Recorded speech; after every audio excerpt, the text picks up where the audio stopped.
Tudo bem, galera? Professor Marcelo Rocha, de novo na área, professor de Física B.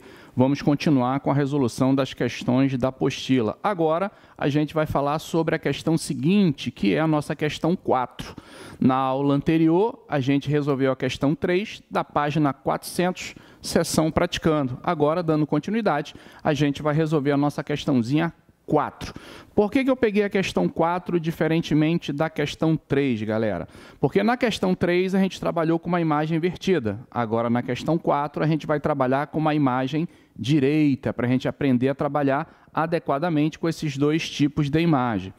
Na questão anterior, a gente trabalhou com um problema numérico, onde você se sente mais à vontade, mais confortável. Aqui você vai sentir um pouco de desconforto, porque a questão é literal. Então, a resposta se dará em função de letras. Então, a gente tem que ficar esperto que o tratamento é idêntico ao numérico e você tem que aprender a preferir letras onde você faz menos conta. Vamos lá, galera? Então, comigo. O enunciado da questão é o seguinte, questãozinha da Mackenzie, fala: um espelho côncavo de raio de curvatura R, obedecendo às condições de Gauss, fornece de um objeto retilíneo, colocado perpendicularmente sobre seu eixo principal, uma imagem 2 vezes maior e direita. Então, observe que eu já coloquei aqui, ó. O espelho tem raio de curvatura R, a imagem tem uma altura, o dobro da altura do objeto, é direita, não é invertida, então não precisa você colocar o sinal de menos aqui, como na questão anterior. E continuando, ele pede o seguinte: qual é a distância do espelho ao objeto? Em outras palavras, ele quer saber qual é o valor de P, distância do objeto até o espelho. Galera, só uma curiosidade para a gente relembrar.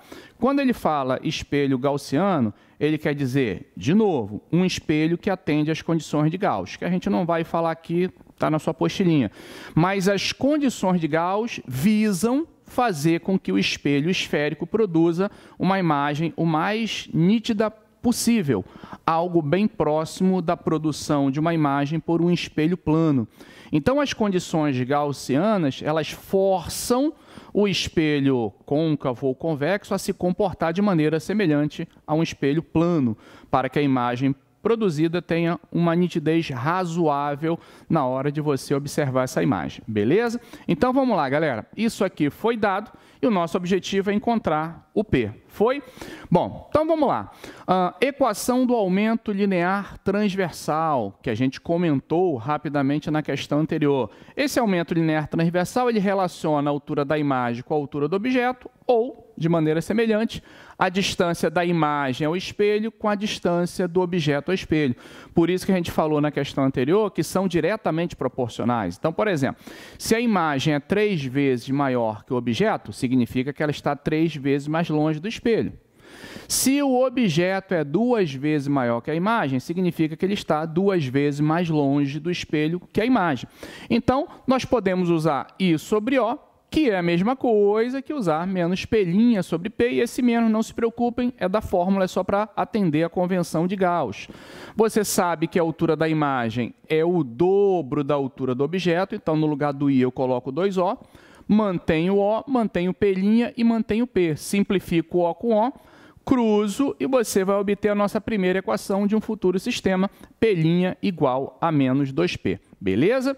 De onde vem a nossa segunda informação necessária ao obtermos o P? O raio de curvatura, como nós falamos na questão anterior, é o dobro da distância focal. Ou seja, a distância focal é a metade do raio de curvatura.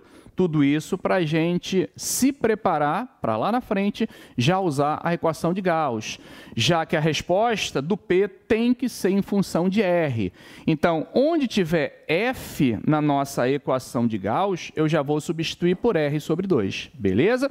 Já preparei P' em função de P, então P' eu já tenho em função de P, aqui nós já temos P e aqui eu vou botar R sobre 2. Então, no terceiro passo, nós temos aí a nossa equação de Gauss. Onde nós tivermos F, a gente vai colocar R sobre 2. Onde a gente tiver P', a gente vai colocar menos 2P. Então, ficaremos com 1 sobre R barra 2, olha lá, é igual a 1 sobre P, 1 sobre P mais 1 sobre P', só que no lugar do P' a gente vai colocar menos 2P.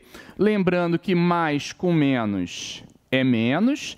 Lembrando que o inverso de R sobre 2 é 2 sobre R, ficamos com essa expressão matemática com denominadores diferentes. Tiramos o MMC, já que um é um múltiplo de outro, ficamos com o maior, que é 2P. Então, você vai ter 2 sobre R.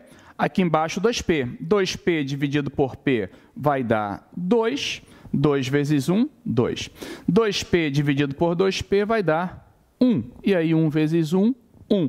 Ficamos com 2 sobre R igual a 2 menos 1 sobre 2P. Invertemos, invertemos, você vai chegar nessa expressão. Cruzamos, chegamos finalmente na expressão 4P igual a R, isolando P, já que o 4 está multiplicando, passamos, dividimos, encontramos P igual a R sobre 4, gabarito correto, letra E. Certo, galera? Fiquem com Deus, beijo no coração e fui!